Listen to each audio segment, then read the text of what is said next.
short brim hat, 'cause I wanna be a private eye. Hello, this is Clyde J. Gale of Mystery Play Internet Radio, and welcome to this podcast series of Radio Private Eyes, some of the best old-time radio detective shows on the net.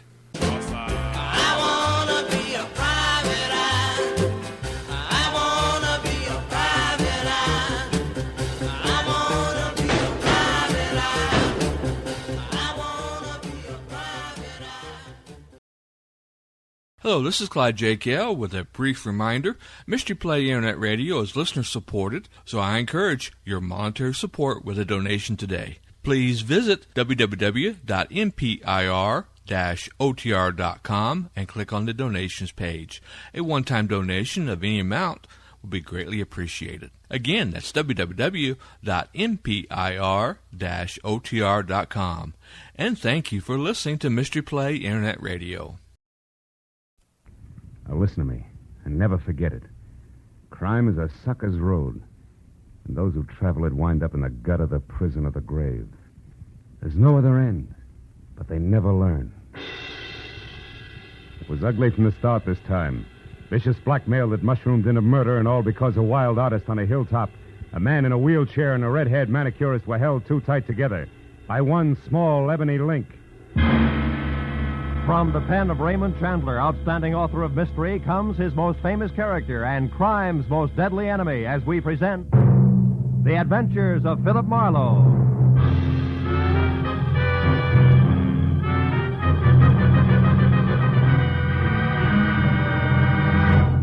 Now, with Gerald Moore, starred as Philip Marlowe, we bring you tonight's exciting story, The Ebony Link.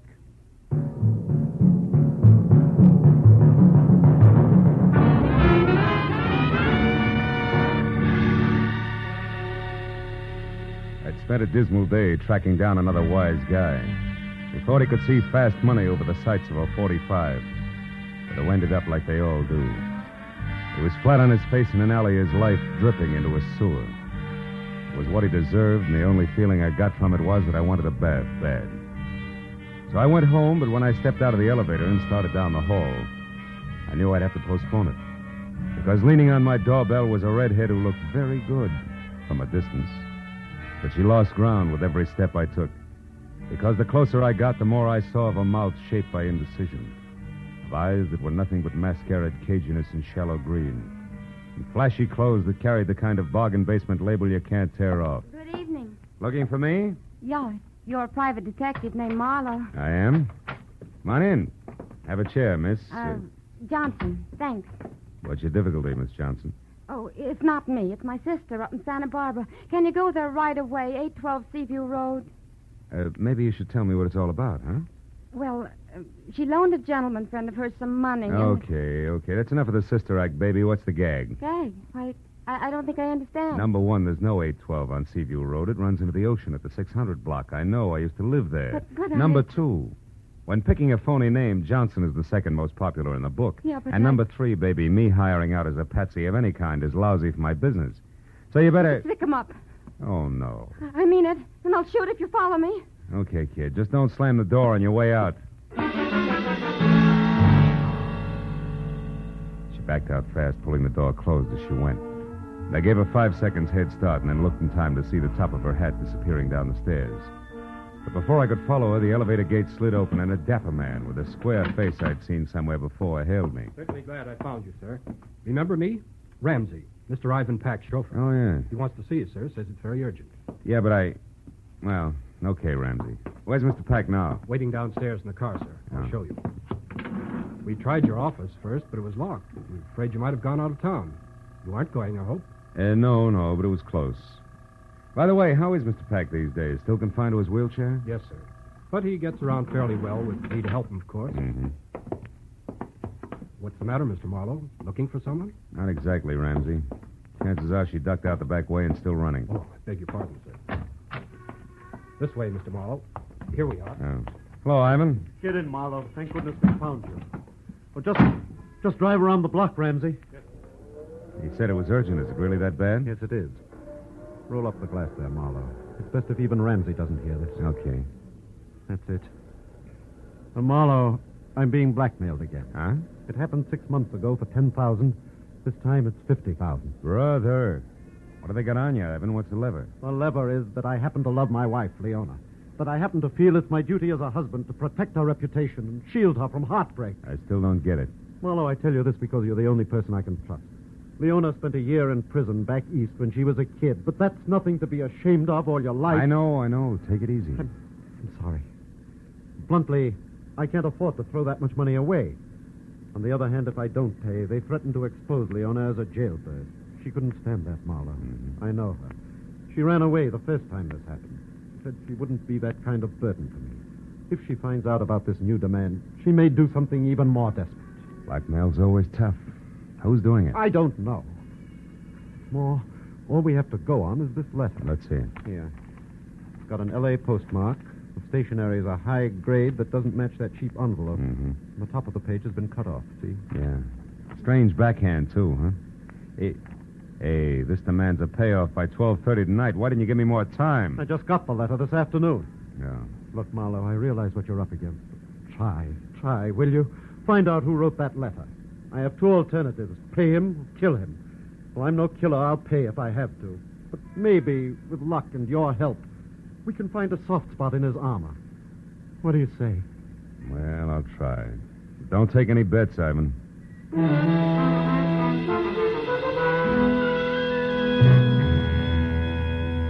Ivan said he'd be in his office all night, then dropped me off at home where I got in my own car, pulled around a big gray sedan in the driveway, and hauled a small sample of the blackmail stationery into the police lab. There I got a break. The boys had it classified in 30 minutes, and after another 30, handed me the names of 2 business houses and 12 hotels in the city that used it. It's too many to check in the time allowed, so I called Ivan Pack and started down the list. He stopped me at the 4th hotel, which was the Beverly Crest, with the word that his wife Leona had spent a lot of time and money shopping in the hotel's exclusive arcade. So I drove out to the Beverly Crest, watching a big gray sedan in my rearview mirror most of the way. But in the hotel, I killed another hour drawing blanks, even at the writing room blotters. Until, on the way out, I got another break. The beauty shop was closing for the night, and inside, slipping a coat over her manicurist's uniform, was a redhead. The same redhead who had tried to sack-track me to Santa Barbara. I followed her out of the hotel, and when she got around to the back, I stopped her. What do you want? I got curious about your sister. I don't know what you're talking about. I don't have a sister, and I never saw you before in my That's life. wishful thinking, baby. You can talk here or over a desk at police headquarters, but you're going to talk. Now, which is it? Wait a minute, no cops. All right. Okay, Marlowe, sure. I'll talk. I got a sister in Santa Barbara, all right. She's a mermaid. She comes up once a year to fish for seagulls, and she wanted you to bait the hook. Come on. Straighten it out. You're smack in the middle of a lot of trouble, and it's getting deeper fast. Believe me. No, I'm not, wise guy. You're in the middle. In fact, you got trouble right behind you. Stop.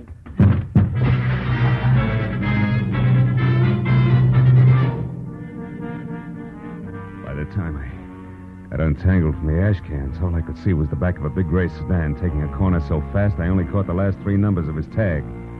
440.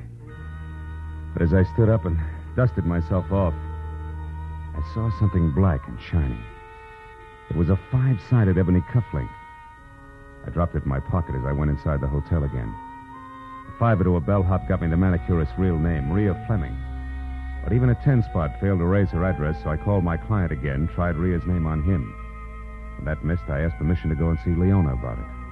That got me 60 seconds of argument, 10 of dead silence, and finally a very reluctant okay from Ivan. 20 minutes later, I pulled up at 94 Camden Drive, in front of a house sprawling in Spanish that was home to Ivan and Leona Pack. And the delicate, dark girl with the shy gray eyes who answered the door was Leona herself. Yes? I'm Philip Marlowe from the Sequoia Credit Adjusters, Mrs. Pack. I'm told you patronize a manicurist, Miss Rhea Fleming, at the Beverly Crest Hotel? Why, yes, occasionally. Is anything wrong? Oh, no. Nothing serious at all. May I come in? Oh, of course. I'd like to ask you a few questions about Miss Fleming. Well, I really don't know her very well. Oh, I understand that. But you might know where she lives, for instance, huh? Well, I did happen to drop her off one evening Oh? at the corner of Sunset and Mariposa, I think. Oh, won't you sit down, Mr. Oh, Morrow? thanks. Where did she live before she came to Los Angeles? I have no idea. You don't, huh? Well, do you happen to know if she writes in a heavy, angular backhand? A heavy... Mm-hmm. Mr. Morrow, may I see your credentials? Why, of course, if you wish. No, don't bother. happened again, hasn't it? Ivan's received another letter, and I'm... Who are you, really? Private detective working for Ivan? Oh, that's a cheap trick, I admit it. But we wanted to keep this from you, Leona. I won't let it happen. Now, wait a minute. Listen to me. Ivan's doing everything possible to stop this business. Now, give us a chance. You're running away now. It would be the worst thing you could do to him. It's so terribly unfair, Marlowe. We're on your side. Don't you understand that? And you're in a position to help us if you will. Marlowe, is it Rhea Fleming? Well, she's in on it, but not alone. She doesn't have the brains. But whoever is behind it belongs to this ebony cufflink. Ever see it before, Leona? Think hard. No. No, I haven't. Oh, it's too bad. Well, do you happen to know anybody who drives a big gray sedan? The license number ends in 440. That might be Bruce Moracek. Moracek, who's he? An artist Ivan hired to do a portrait of me. Mm-hmm. Picture isn't finished yet. It may never be. Bruce is too temperamental and exacting. But why did you ask about him, Marlowe? Oh, because I've been tailed by a gray sedan since I first started in this mess. Oh, it couldn't be Bruce. I'm sure of that. Now, we'll see. And, Leona, until you hear from me again, promise you won't do anything rash, huh? Where are you going now, Marlowe? Put some pressure on Rhea Fleming. Her character has all the sterling qualities of mud pie, and I think she'll crack just as easily. So long, Leona. I'll call you. In spite of what Leona had said, I still thought there might be more to Bruce Moracek than ever got on canvas. When I was out of the house and halfway to my car, I knew I'd have a chance to find out because across the street, a door flew open on a big gray sedan. Better than 6 feet of swarthy but handsome man climbed it out and rushed toward me. It wasn't the lock of black wavy hair that dangled dashingly over one eye, but the fact that his hands were curled into very large fists. It gave me a definite them or us feeling about him, and the closer he got, the more certain I was that I'd have to let him have it first. And when he got within reach, I did just that. Ha! And why are you taking that one over, chum? Try this. How long have you had on that polo shirt? Speak up. All day. Confound you. But you don't have to knock me down to find that out, you idiot. No, it was faster that way, and I'm not through yet. You've been tagging me all night, and I don't like it. How come? You wouldn't understand. Try me. Come on. I haven't got much time. All right. Until yesterday, I was working on a portrait of Mrs. Pack. Yeah? She's an exquisite subject, but I quit because it became impossible. Mm-hmm. She's being so upset by something or someone she doesn't even look like the same person from one day to the next. And that's supposed to explain why you've been tailing me all over town? I told you wouldn't understand.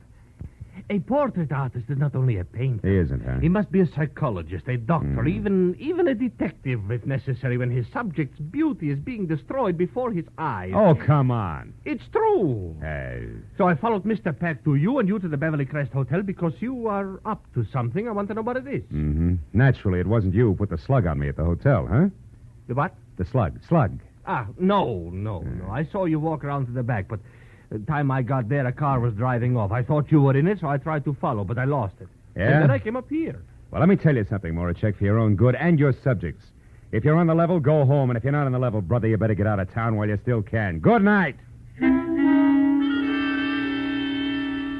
I looked back just before I turned the corner, and Moracek was still standing where I'd left him. So I drove out to Sunset and down to Mariposa, where I parked, and started walking. And I was more than an hour ringing doorbells, interviewing kids, husbands, and homemakers, and running down false leads before I finally found the mailbox labeled Rhea Fleming, rear, in a brown stucco 2 blocks south. I hacked my way through the underbrush hugging the front house to a converted guest cottage in the back, numbered 8811. I didn't bother to knock. I just walked in. Hey, darling, I was beginning to think you'd never get... Milo, get out. Get out of here or I'll scream. I scream louder. Who's the boyfriend you're expecting, Rhea? I don't have a boyfriend. It wasn't your grandfather that piled me up at the hotel tonight, baby. It's your last chance. Who was it? I don't seem to recall the incident you refer to, Marlo. Now, listen, jerk. You're in a rotten blackmailing game right up to your earrings. And what's more, your extortion letter went through the mail. Did you get that? That's a federal rap. You can't beat it. I'm going to see that you don't because I'm sick and tired of fooling with you. You're too stupid to realize when you're licked. Federal rap? I didn't know that, Marlo. Who are you calling? Cops, of course. I'm through. I'm putting you out of circulation right now. No, wait. Don't do that. I'll tell you who's with me. Okay. No, I can't. Rhea, come back here, you fool! No. Rhea! Holy smoke. Rhea, who was it? Who did this? Gee, I didn't figure it'd go this far. I just didn't realize No, I guess you didn't, baby. One down and one to go.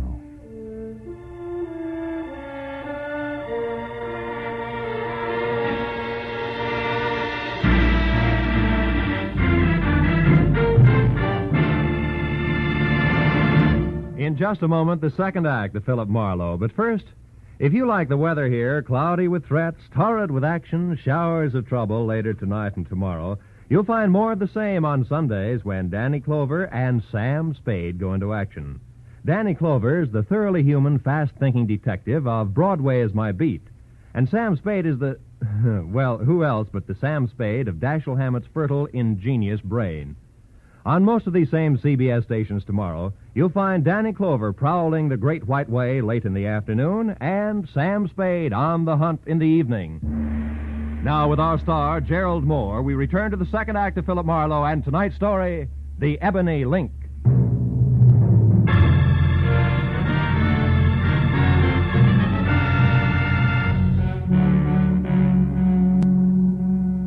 As Rhea Fleming's face relaxed in death, the gaping, frightened people who make up every street scene began to gather. And as each newcomer timidly edged forward and then caught his breath at the sight of the dead girl, and in a small, tight voice asked whoever was standing next to him what had happened, only one thought kept running through my mind. Leona's blackmailer and the murderer of Rhea were one and the same. So leaving my card with an old, toothless biddy who demanded to know why I was running away before the police arrived, I piled into my car and headed for Ivan Pack's office on La Brea. I pulled to a stop just as the chauffeur named Ramsey darted out of the building and into the family limousine, parked at the curb, and pulled away fast. But since Pack was the man I wanted to see, I dismissed the thought of a not-so-merry chase, went to the door and knocked. 5 minutes went by before my client wheeled himself out of an inner cubbyhole and opened up. And another 5 while I brought him up to date, blow by blow, the redhead's violent death included. Murdered Marlowe? Yeah. And for my money, the noose fits whoever she's working for, who was also the party that dropped me in the alley behind the Beverly Crest Hotel, and this ebony cufflink and doing it. Ever see it before? Why, no, I haven't. You sure, Ivan? Sure it wasn't once holding a lot of fancy shirt together for one Mr. Moracek, maybe? Bruce? Well, why him, Marlowe? Because he's been tagging me all night. Say, tell me, Ivan, how well do you know him? I met him about 6 or 7 months ago at my club. I don't remember who introduced us. Yeah, well, that fits. The blackmail started just about that time. Now, look, just to make it a little tighter all the way around. You can't recall who recommended him to you as just the right man to paint Leona's picture, can you? No, I can't. Uh-huh. But on the other hand, Marlowe, neither can I recall having heard anything bad about him. No. Now, look, you say he's been following you all night. Close enough to do a time step. What are you getting at? Just this. Was he around the place where the girl was killed? Well, to my knowledge, no. But that shouldn't mean too much because the murder happened after we had our little run-in. So he'd naturally be careful about my seeing him. Well... Besides, Ivan, he was going to commit murder, so it's a cinch he'd arrive and depart from 8811 Mariposa without fanfare. Mariposa? Yeah. 8811 Mariposa, Marlowe? Yeah. But that's the address I just saw on a slip of paper in Ramsey's desk. There was a phone number, too. Wait a minute. Your chauffeur has Rhea Fleming's address? Yes. Here, get hold of my wheelchair. Sure. It's that far desk there, just inside that partition. You know, Ivan, when I pulled up outside here, I saw Ramsey leave. You know where he was going? Yes, he was going to dinner. Unless he hasn't eaten in 5 years, I don't think that's where he was going. He lurched from the curb like it was on fire. Here you are, Marlowe. The top drawer on the right. Toward the back. I see it. Yeah. 8811 Mariposa, all right. Phone number and nothing else except this. What did you find, Marlowe? A cufflink, Ivan, twin to the one in my pocket. And maybe a murderer who isn't named Moracek. You mean Ramsey? Yeah. Oh, no, that couldn't be. Why not? Ramsey's been here with me for the past 2 hours. So you mustn't discount Moracek or anyone else just because of this cufflink and the address. Well, in that case, no. But I can include Ramsey along with the late Miss Fleming as at least one accomplice on what's fast getting to be a very elaborate setup. Ivan, do you know where Moracek lives? Yes, at his studio. Lookout Mountain Road, just off Laurel Canyon Boulevard. Laurel Canyon. Well, I don't know the exact address, but you ought to be able to get that from Leona. Yeah. Well, I'll get in touch with you later, Ivan.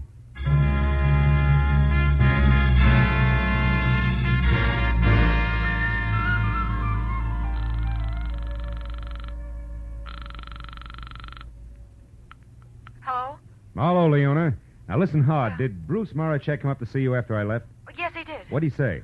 Well, only that he'd collided with you on the stairs and that he wanted to know who you were, what business you had with me. Just tell him? Of course not. I wouldn't tell anybody anything about this. He didn't like that, huh? No, as a matter of fact, that's the reason he went home. Right away? Within 5 minutes. Oh. He said he was going back to his studio and would be there all night if I needed any protection. But why? Is it because of something you found out at Rhea's place? No, it runs the other way. It's what I didn't find out. She was murdered, Leona. She would... Rhea? could have done it, Phil? Whoever's blackmailing you, I'm positive. But whether or not that's Marachek, I don't know yet. Now, look, what's the number of his place on Lookout Mountain Road, Leona? Come on, fast. 173. 173. But, Thank Phil, you, must and be- goodbye.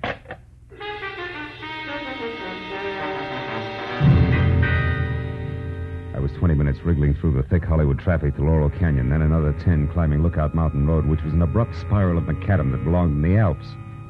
So when I parked away from the bay window with roof that was numbered 173 and started up through the junior jungle that led to the front door, it was exactly 10 o'clock. And considering the zest of my last meeting with the artist, a good time for me to be careful. So when I knocked on the heavy oak that showed splashes of yellow at the threshold, I did it with the barrel of my .38.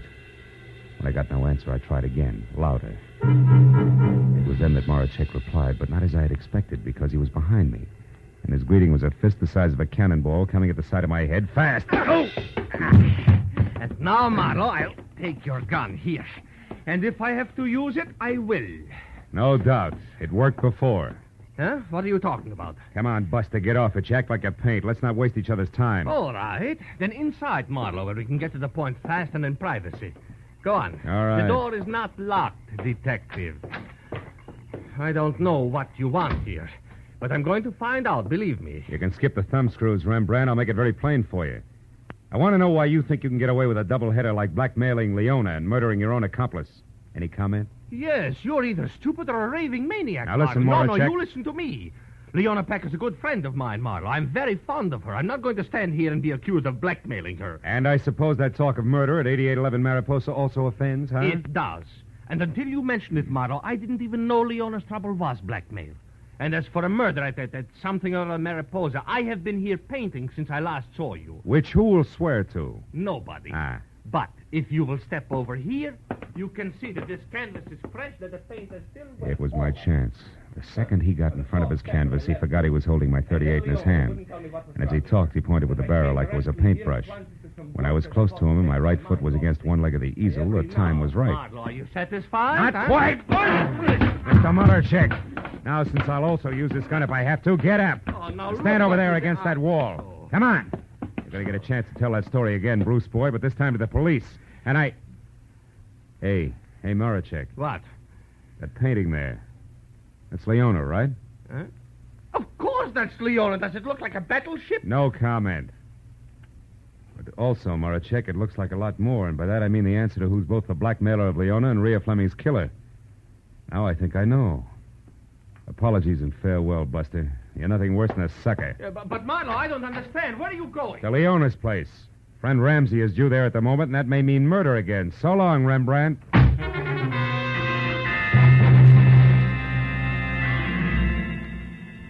Once I was off the mountain, back onto Laurel Canyon, then over to Sunset, and pointed toward Beverly Hills and Leona's house on Camden Drive. I kept my right foot heavy on the accelerator and my mind working just as fast. Because no matter which way I added things, I was still basing a lot on a little, and a few important points shy of figuring the whole deal. And 5 minutes later, when I was parked and walking toward the door of number 94, nothing was any clearer. But then, it didn't seem to matter, because when I glanced in a side window as I reached for the doorbell, I saw Leona sitting alone on the edge of the couch like it was going to blow up any minute. Her face, which was frozen in the half-crazed expression of the condemned man watching his executioner sharpen an axe, told me that Brother Ramsey was already present, and probably out of my view with at least a gun in his hand. But since I'd gone this far on what I knew to be a very sorry case, I decided to play it chin out and hand tight over 38 in pocket. Who is it? It's me, Leona, Marlowe. Oh, 1 minute, Marlowe. I look a sight. Not a bad one, though. Alone? Yes, come in, won't you? I've been expecting you. Yeah. Well, I just left Moracek, Leona. I was wrong about him being your blackmailer, I mean. Of course you were. That's what I tried to tell you on the phone, Phil. What finally convinced you? A picture. You mind if I sit down? I've been doing a lot of running around tonight. Oh, of course. What picture, Phil? Oh, the one he did of you. I can't say much for it, though. No, it isn't too good, is it? Mm-mm. But... How'd it tell me the boy genius, wasn't it? Yes, I'm interested. Oh, you should be, Leona. It was a blouse you had on, remember? A white one with cufflinks. Coupling? Mm-hmm. Ebony ones, like this. One I showed you when I was here earlier. One you said you didn't recognize. The one out of the set you must have given Ramsey as a present after Bruce Moracek was through painting your picture. The one that says the blackmailer of Mr. Ivan Pack is you, Mrs. Ivan Pack. No. And you killed Rhea Fleming, too. No, you're wrong, Marlowe. Why would I kill Rhea? For the same reason you denied recognizing the cufflink. You didn't want me to get to Ramsey, so you killed Rhea before she could name him when I was at the cottage. And then you still couldn't get me to Ramsey because if I pressured him enough, I'd have to find out his game was cutting in on you. Because he knew you were blackmailing yourself. I heard enough. You're smart, Marlowe, very smart. But how do you think you're going to prove all this? How? Answer me. All right. Ramsey figured you killed his girlfriend, Rhea. We sent him flying up here from Ivan's office to demand a bigger cut, or maybe all of the 50 grand. Now that you've graduated from blackmail to murder, I've been waiting and watching for him to make a move. Marlowe, you're but wrong. since he hasn't, Leona, he must be dead. Here, in this house, probably in this room. And that Mrs. Pack you won't be able to explain away. Now, where is he? Where, Leona?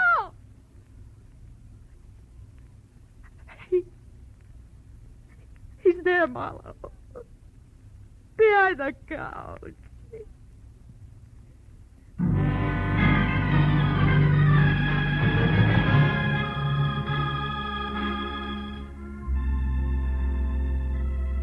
I called Ivan Pack and told him he wouldn't have to pay the blackmail money and why.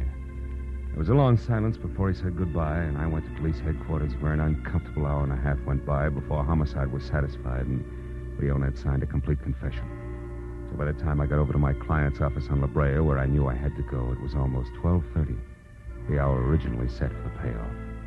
When I was inside and sitting next to the man in the wheelchair whose watered eyes never left my face, it was exactly that, straight up and down. A little clock in the corner of the room said so.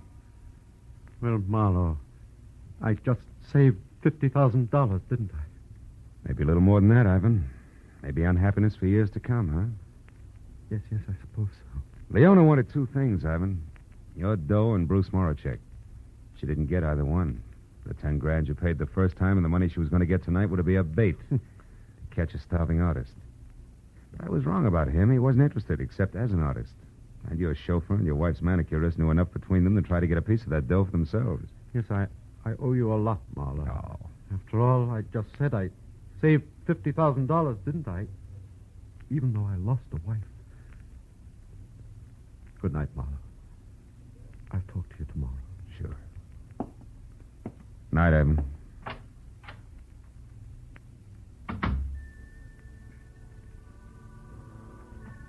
Outside, the night air was clear, almost cold. Felt good against my face, so when I got to where my car was parked, I didn't get in right away, but stood next to it. Thought about Ivan Pack, the two people he trusted most, his wife and his chauffeur. One already dead, the other soon would be. I reached into my pocket for a cigarette and came out and stayed with the cufflink. The ebony cufflink. Jet black, clear through. I dropped it into the gutter where it belonged, then got into my car and went home.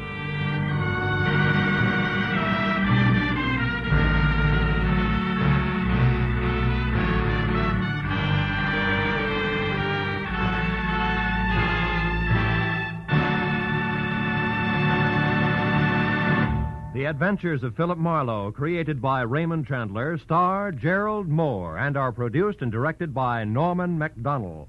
Script is by Mel Donnelly, Robert Mitchell, and Gene Levitt. Featured in the cast were Edgar Barrier, Gene Bates, Larry Dobkin, Georgia Ellis, and Ron Brogan. The special music is by Richard O'Runt. Be sure and be with us again next week when Philip Marlowe says... I was hired to find a thief, and I did. 1,000 miles from home. But first I found a hammy Othello, a lush with a Luger, and a fresh corpse in the closet. All because the only woman in sight wouldn't play fair.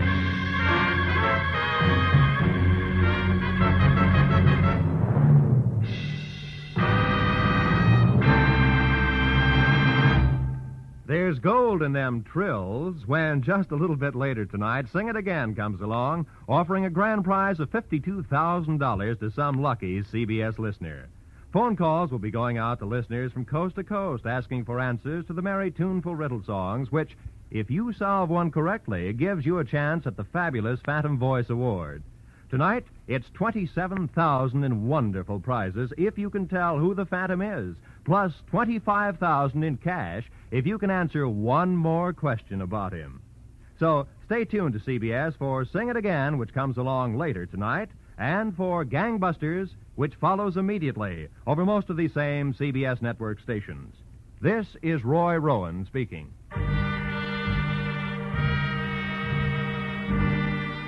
This is CBS, the Columbia Broadcasting System.